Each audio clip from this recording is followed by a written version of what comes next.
hambre y sed de justicia? Y la pregunta es, ¿de qué justicia estamos hablando? No nos pusimos de acuerdo con Pedro no lo sabe, pero en la oración que hizo por nuestro país se condensa una preocupación que comparto. Para mí ha sido algo aterrador las últimas semanas, me ha llevado a la tristeza, me ha llevado a la angustia ver la ira desatada como un demonio sobre nuestra nación, causando una cantidad de estragos que ni siquiera nos podemos imaginar o conocer en su totalidad, pero con lo que uno ve en las noticias es suficiente para llorar.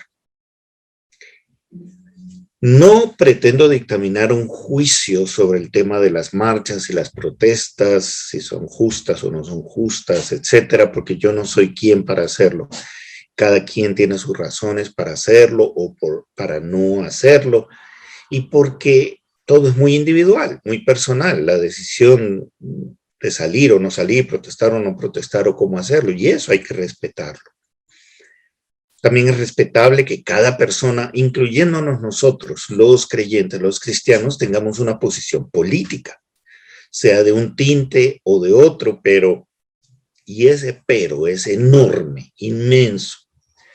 La forma en que nos hemos enfrentado a raíz de esta crisis política, nos hemos enfrentado dentro de una familia, dentro de un grupo de amigos, dentro de una congregación, de una denominación o simplemente como hermanos entre las diferentes manifestaciones del pueblo de Dios, ha sido absurda, groseramente, dolorosamente hostil, violenta, llena de ira y de odio. Nadie habría imaginado que eso era un intercambio entre hermanos y hermanas en Cristo. Para no hablar, pues, de los enfrentamientos de la gente allá, afuera de la iglesia. Eso ya es harina de otro costal. Pero empezamos nosotros siempre hablando de nosotros mismos, porque recordemos lo que nos dijo el Señor. Necesitamos mirar la viga en el ojo propio antes de referirnos a la paja en ojo ajeno. Yo no participo de redes sociales, pero imagínense si lo hiciera. Esas redes sociales estaban que ardían y los hermanos se llamaban cosas horribles entre ellos.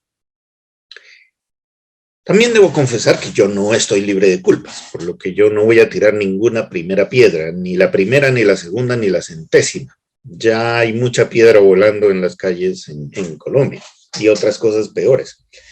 Por supuesto que tengo posiciones y convicciones políticas como cualquier otro, pero este no es el lugar ni el momento para ventilarlas ni para defenderlas, porque eso jamás debe hacerse desde un púlpito. No lo podemos hacer quienes hemos recibido el privilegio de Dios de hablarle a su pueblo en nombre de Dios. Necesitamos hablar en nombre de Dios, no en nombre nuestro propio. Por eso no es un lugar como este, no es para hacer eso.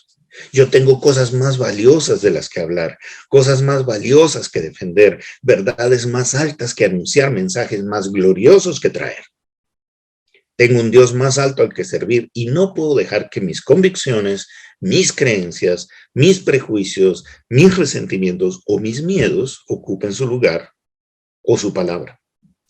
Tampoco puedo permitir que se interpongan entre él y yo, porque eso es idolatría.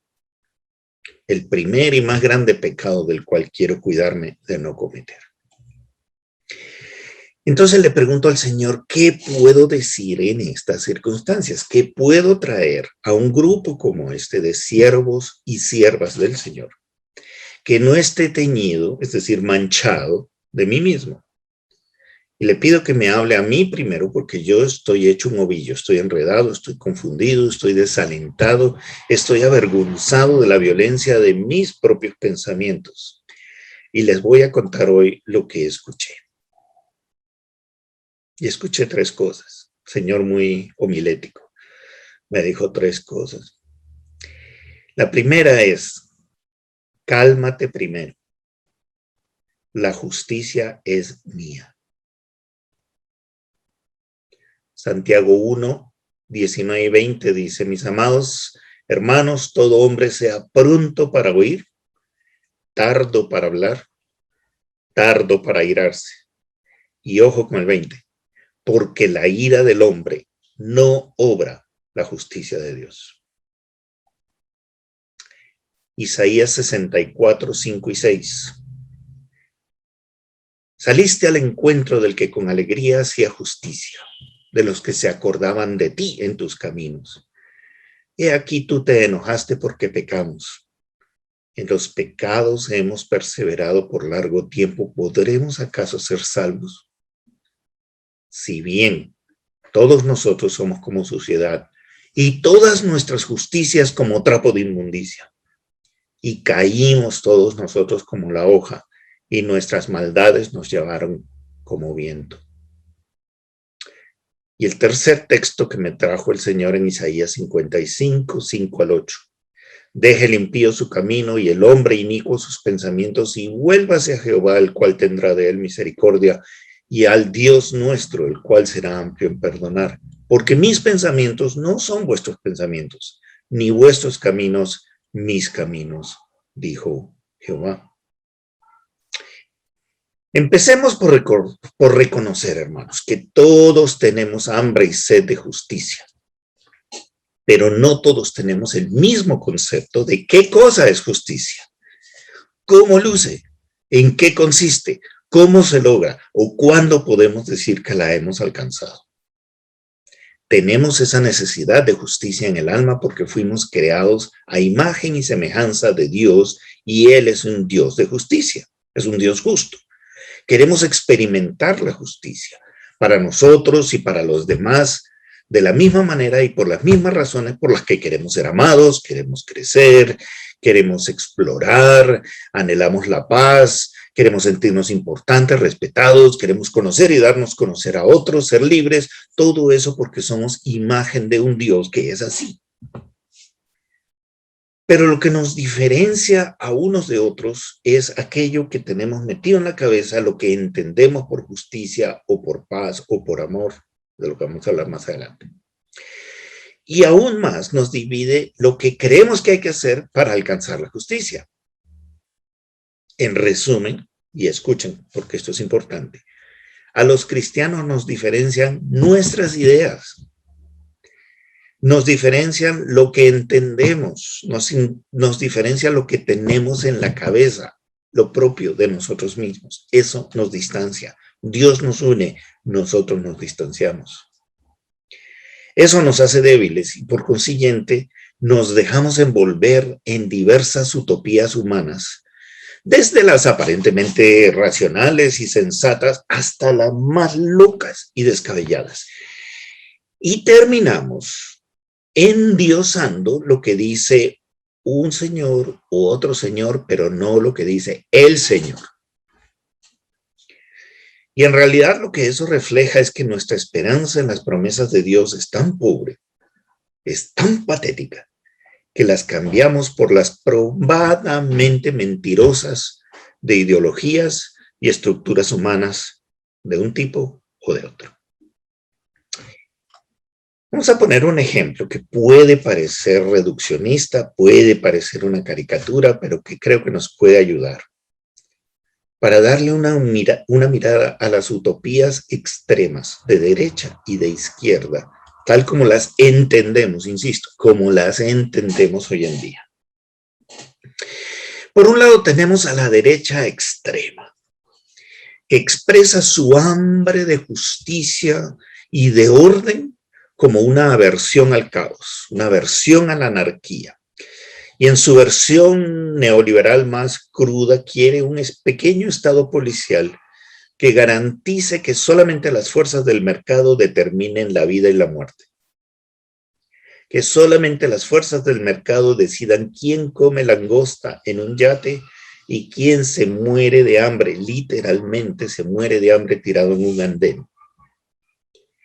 En esa situación, desde ese extremo, la justicia es un deseo ardiente de statu quo para el que está bien, que dice, dejen todo como está, no me muevan el bote, déjenme comer mi langosta en paz.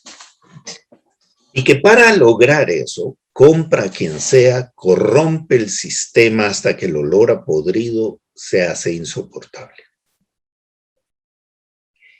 En esas mismas condiciones, tal como están planteadas, la justicia es una especie de sueño inalcanzable para la clase media. Ya no estamos hablando de los ricos comiendo su langosta en el yate, estamos hablando de la clase media que se mata toda la vida a ver si consigue un apartamentico, un carrito, algunos viajes a crédito y educar a sus hijos. Y termina acomodándose a la misma corrupción reinante con resignación porque sabe que si no lo hace no logra nada. Pero esa misma situación que el uno quiere mantener y que el otro quiere alcanzar tiene una tercera lectura, porque en esas condiciones para el pobre no hay justicia. Y la vida es nada más que una condena a que él y sus hijos se mantengan en esa posición de opresión, de desventaja y de miseria generación tras generación. ¿Una situación así es sostenible? Depende. Para los que están bien, sí. Para los que están mal, no. Ahora miremos al otro extremo. La izquierda se va para el otro lado y sueña con un Estado omnipotente, poderoso, capaz de crear, por medio de la misma fuerza bruta, claro, capaz de crear las estructuras y los mecanismos para que no haya desigualdades, sino una repartición supuestamente justa y equitativa de la riqueza, de manera que nadie pase hambre, que a nadie le falte nada y que a nadie le sobre nada tampoco. Pero tenemos un serio problema. ¿Quién determina cuánto es suficiente o qué cosa es justo en esos sistemas? Y la historia nos ha demostrado que eso queda en manos de una cúpula de burócratas abusivos y corruptos que pasan a ocupar el lugar y vivir exactamente la vida de opulencia de los oligarcas en el otro sistema. Lo único que hacen es robarle el yate a los ricos para comerse ellos las langostas en ese mismo yate. Como quien dice, la misma rata pero con otro peinado. Y los pobres se siguen muriendo de hambre. Ambas son expresiones del mismo pecado manifestado en variantes distintas. Si nosotros miramos la historia relativamente reciente, vemos a un imperialismo occidental que defiende la ambición de los individuos y los grupos de poder y causó hambrunas espantosas en India, en Irlanda. El nacionalismo turco mató de hambre a cientos de miles de armenios, pero de la misma manera y del otro lado, las utopías comunistas de la Unión Soviética de Stalin, la China de Mao o la finca de los Kim, hicieron exactamente lo mismo, pero en sus propios países, en proporciones que no le caben la cabeza a nadie. El imperialismo mata de hambre en otros países, el comunismo mata de hambre a su propia gente. Es decir, si miramos la historia desapasionadamente, y eso es lo que yo le estoy pidiendo a los cristianos, que miremos la historia sin pasiones humanas, veremos que si bien ha habido sistemas que han funcionado un poquito mejor en unos u otros casos, ningún sistema es perfecto. Ningún sistema humano es perfecto y ningún sistema humano merece que un discípulo de Cristo se disponga a matar o a morir por ese sistema.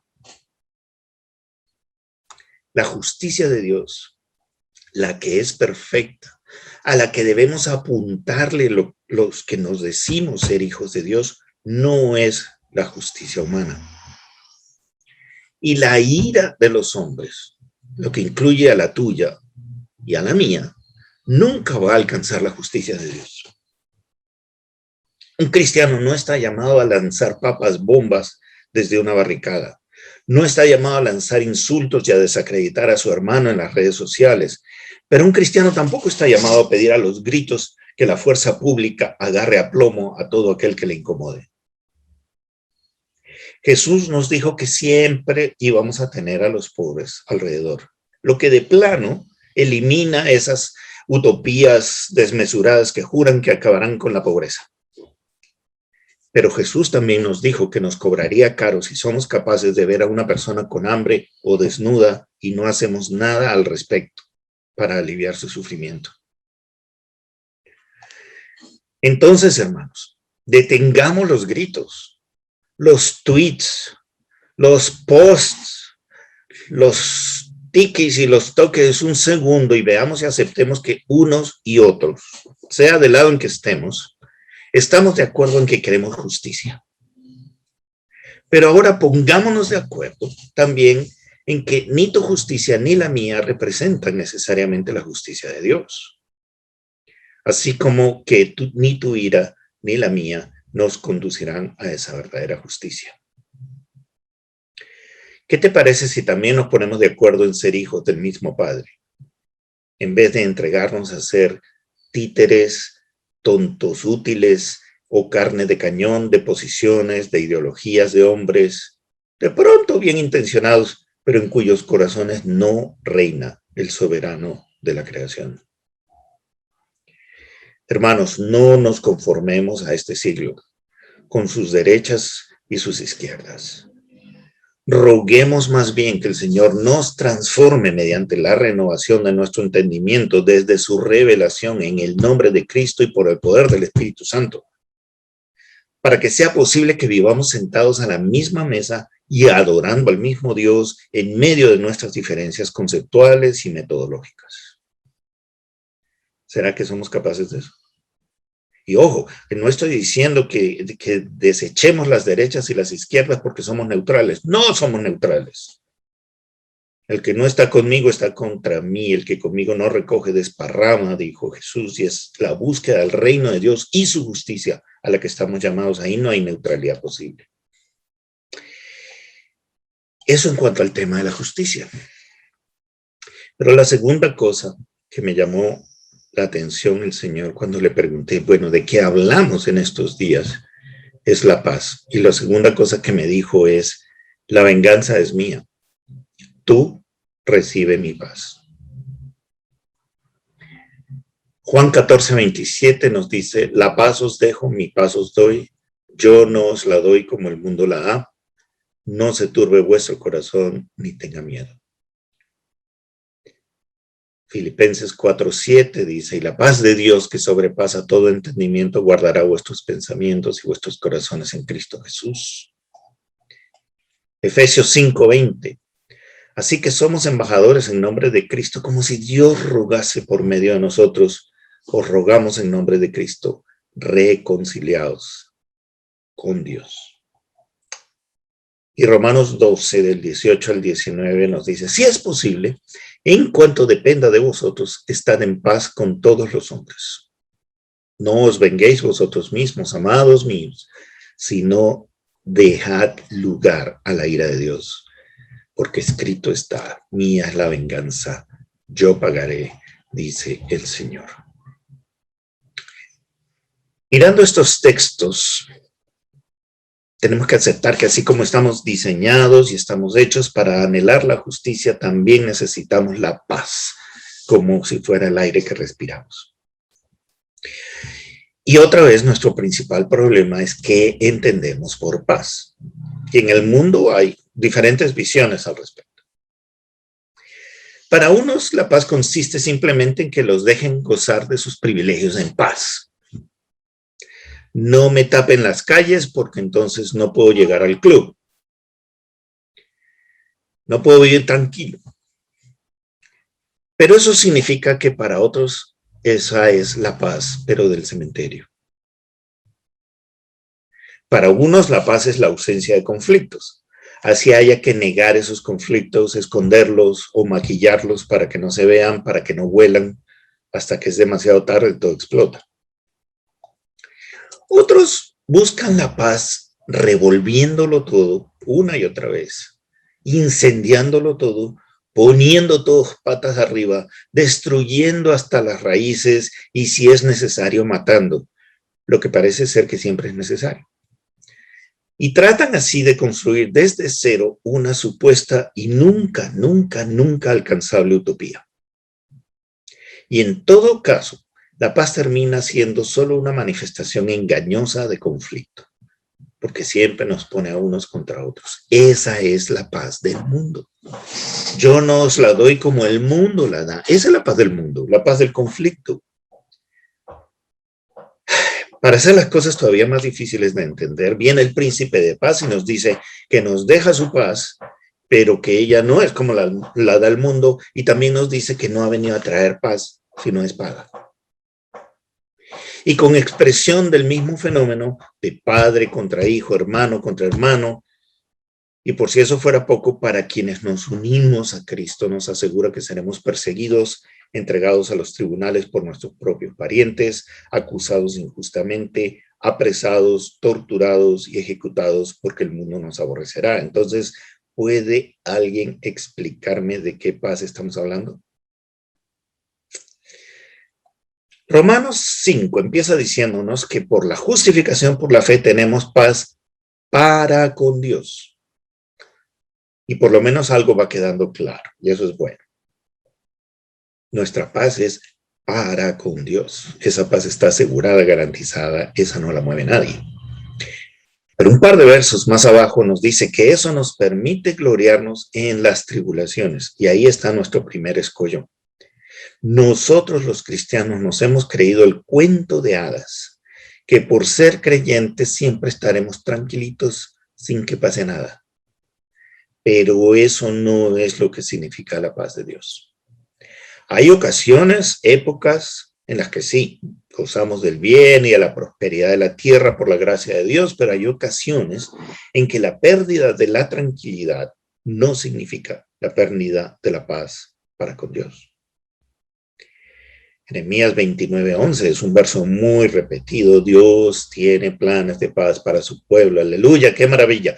Pero no podemos olvidar que eso se lo está diciendo a un pueblo que va en cadenas cautivo a Babilonia, dejando atrás una Jerusalén desolada y humeante.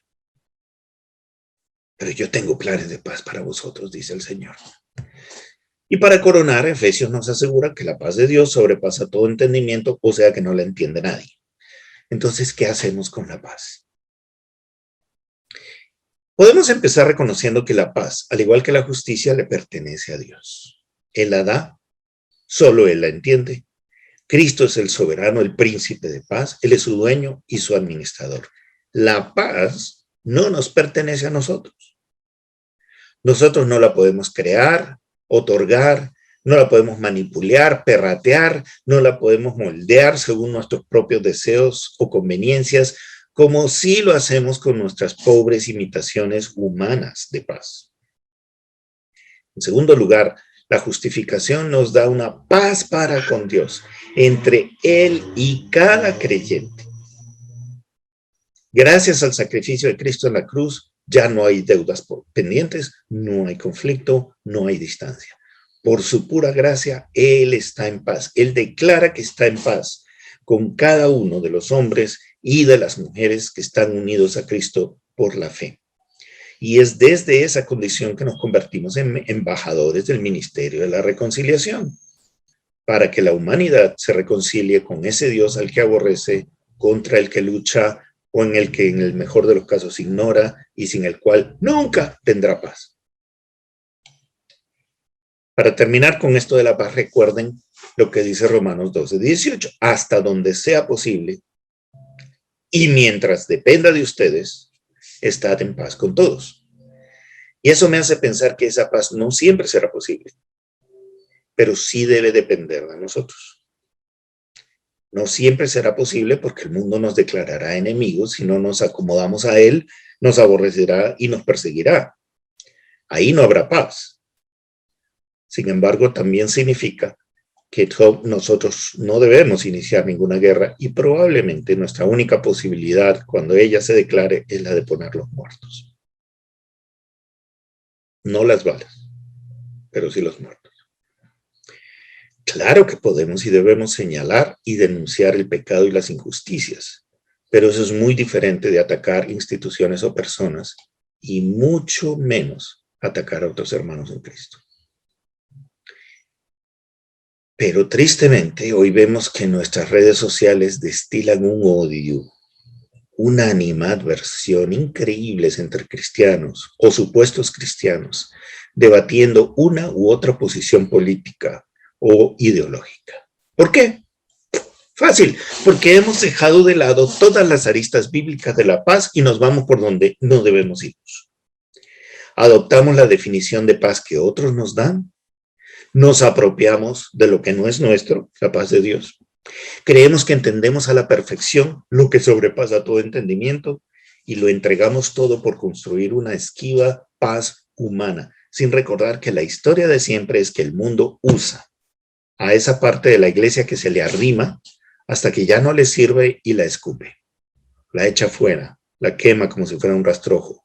Nunca, jamás le ha ido bien a la iglesia cuando se ha apartado de la palabra de Dios para abrazar otros mensajes. Y la tercera frase de este tema que me dejó el Señor fue: desarma tu corazón. Tu primer deber es amar.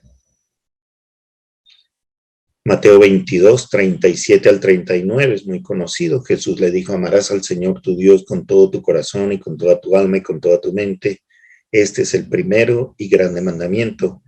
Y el segundo es semejante: amarás a tu prójimo como a ti mismo. Pero tengo contra ti que has dejado tu primer amor. Apocalipsis 2, 4. Entonces hemos hablado de la justicia, hemos hablado de la paz. Y el tercer elemento que nos puede ayudar a entender el estado actual de las cosas es el abandono del primer y más importante mandamiento y de su acompañante inseparable. Y aquí el truco está nuevamente en saber muy bien en qué se parece y en qué se diferencia mi concepto de amor del que usa el mundo, o más importante todavía, del concepto de amor que Dios nos revela. Y tenemos que ser muy cuidadosos aquí, porque estamos hablando de cosas muy importantes. Primero, la importancia teológica de la afirmación bíblica de que Dios es amor. Aquí estamos hablando de la esencia misma del ser de Dios, lo que nos obliga a reconocer que caminamos por terreno sagrado, al que no podemos tratar como si fuera cualquier lodazal. Y en segundo lugar está la estratagema perversa del enemigo de llamar a cualquier cosa amor. Inmediatamente acusar al creyente de que no es lo suficientemente amoroso. Es muy claro, por ejemplo, que el mundo y el enemigo llaman amor a la lujuria y a un asqueroso episodio de adulterio le llaman aventura amorosa. A la vieja y descarada promiscuidad la llaman poliamor. Y esos perversos e inmundos animales que siempre hemos conocido como pedófilos, ahora ponen cara de cordero y pretenden hacernos creer que lo único que quieren hacer es expresar su amor por los niños. Sí, cómo no. Siga, bien pueda. Y al revés. Mientras que la Biblia nos dice que Dios a quien ama corrige, o que si amamos al hermano lo exhortaremos para que deje su pecado, el mundo llama amor a la alcahuetería. Si a alguien, y eso pasa, si a tu hermano en Cristo le señala su error o su pecado, te muestras en desacuerdo con sus ideas o con su estilo de vida, entonces ya no estás actuando con amor. Si afirmas los límites que las escrituras nos imponen de no cometer asesinato, no cometer adulterio, no robar, no mentir, te resistes y señalas que eso no es bueno, que eso es pecado, entonces eres rígido, eres intolerante y no tienes amor.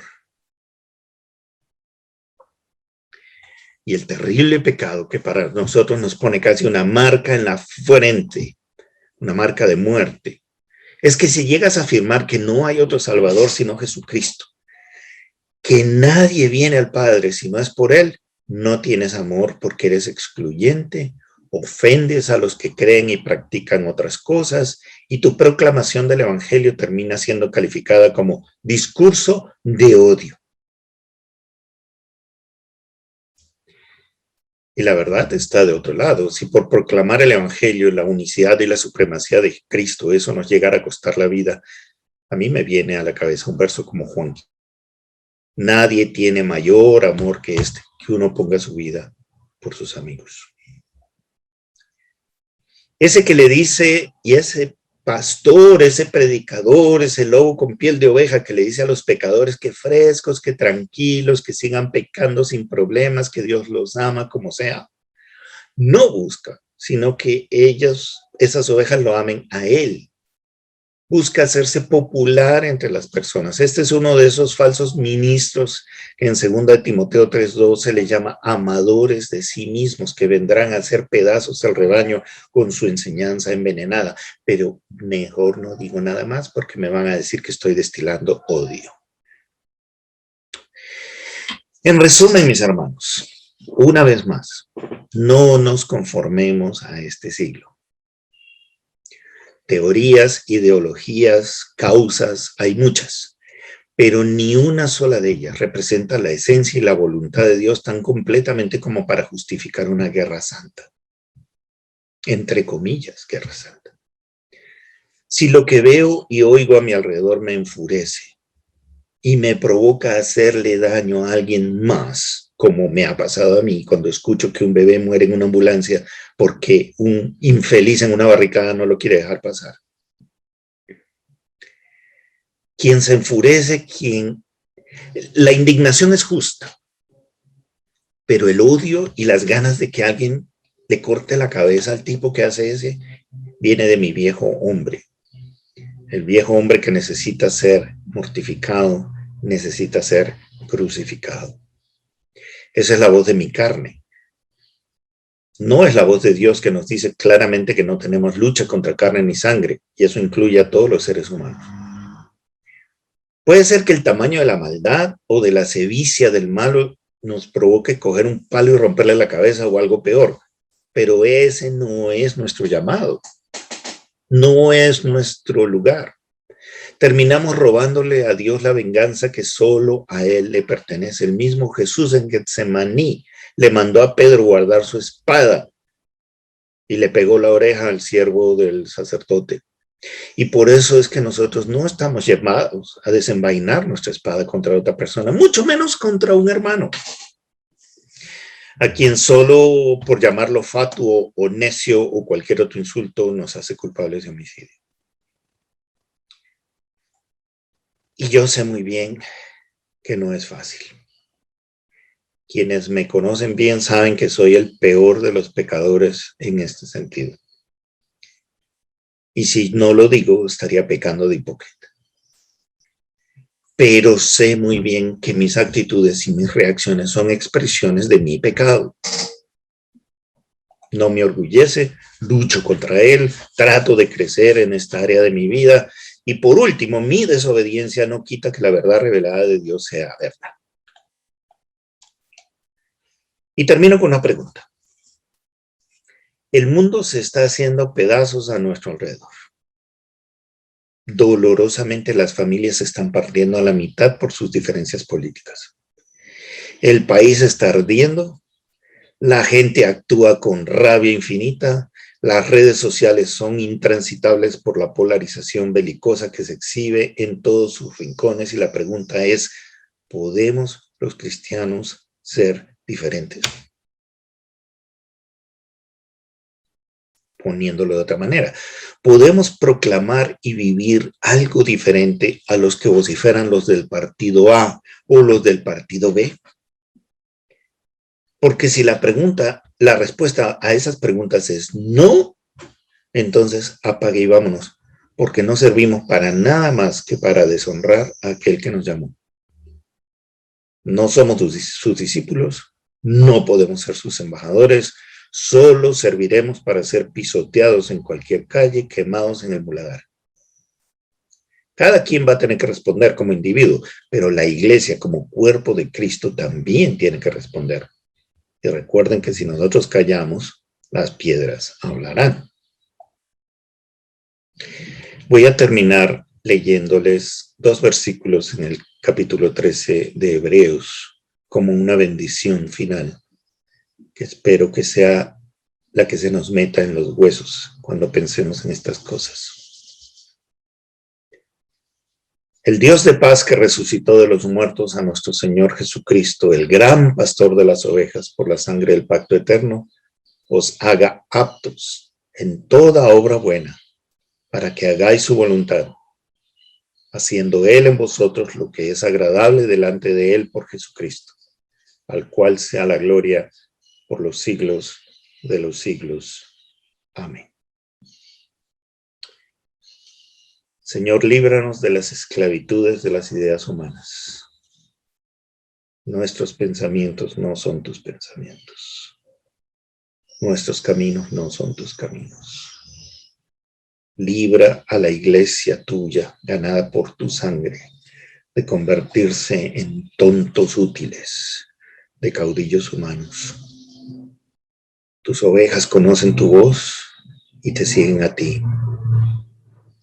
Señor, que ninguna otra voz nos lleve por donde no debemos ir, porque solo tú eres el camino al Padre. A tu nombre, gloria, Señor Jesús.